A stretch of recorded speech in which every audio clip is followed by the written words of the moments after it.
Bonjour à tous et à toutes. Bon, et bien maintenant, je vais vous montrer le gainage.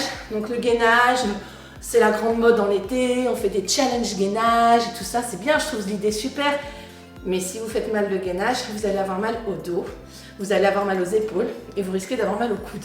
C'est pas compliqué, je vais vous donner des petites astuces pour faire un gainage. Donc la position de départ, je vais mettre de profil pour que vous voyez bien, je me mets au sol. Très bien. Alors moi j'aime bien donner des niveaux de difficulté, parce que c'est pas tout le temps accessible à tout le monde. Et moi j'aime bien aussi faire évoluer les gens. Donc le gainage numéro 1, on va commencer par mettre les épaules au-dessus des poignets. Ça c'est comme les genoux au-dessus des talons, c'est toujours la même règle. Ok, alors on va mettre les genoux dans un premier temps sous les hanches. Donc nous sommes à 4 pattes. Là, ça ne tire pas dans les abdominaux, c'est un 4 pattes normal. Je vais vous demander de reculer vos genoux. Vous reculez vos genoux comme ceci. Et vous allez voir que lorsqu'on recule les genoux, les épaules vont en arrière. Ça suit. Et bien c'est là qu'arrive le gainage. Basculez le poids du corps en avant et venez mettre vos épaules au-dessus des poignets. Et là, vous allez sentir. Voilà. Serrez les abdominaux. Ne cambrez pas. Ne cambrez pas. Au contraire, poussez le pubis vers le sol. Arrondissez un petit peu légèrement le bas du dos. Voilà. Et vous restez comme ceci. Contrôlez vos épaules. Vos épaules doivent être au-dessus des poignets. Si vos épaules sont en arrière, ce n'est plus un gainage. Voilà. Vous restez là, vous respirez. Vous gardez la tête droite. Vous essayez d'allonger la colonne cervicale avec la colonne dorsale. Bon. Ensuite, on a le gainage avec un niveau au-dessus. Vous crochetez les orteils dans le sol et vous allez tendre les jambes. Voilà.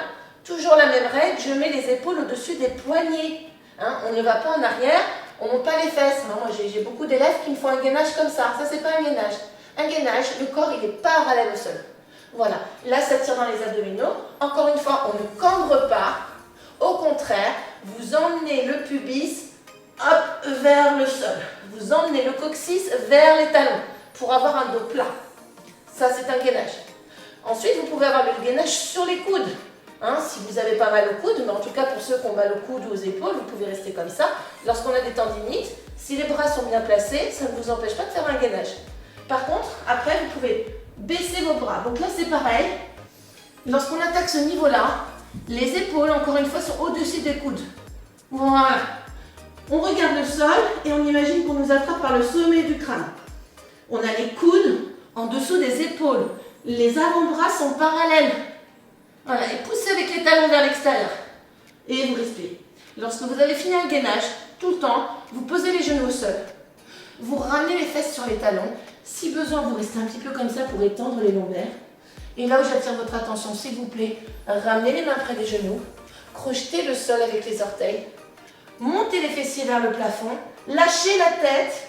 Déroulez le dos. La tête en dernier. Voilà. Entraînez-vous. Allez chercher ce ressenti du gainage, il va se passer au niveau des abdominaux. Si vous avez mal au dos, c'est que votre bassin n'est pas assez en avant. Voilà. Eh bien, il ne reste plus qu'à pratiquer. Une fois que vous aurez les exercices que je vous ai filmés et que vous les maîtriserez, là, vous pourrez augmenter l'intensité et là, vous obtiendrez des résultats encore bien plus performants. Voilà, j'espère que cette vidéo vous a plu. Au revoir.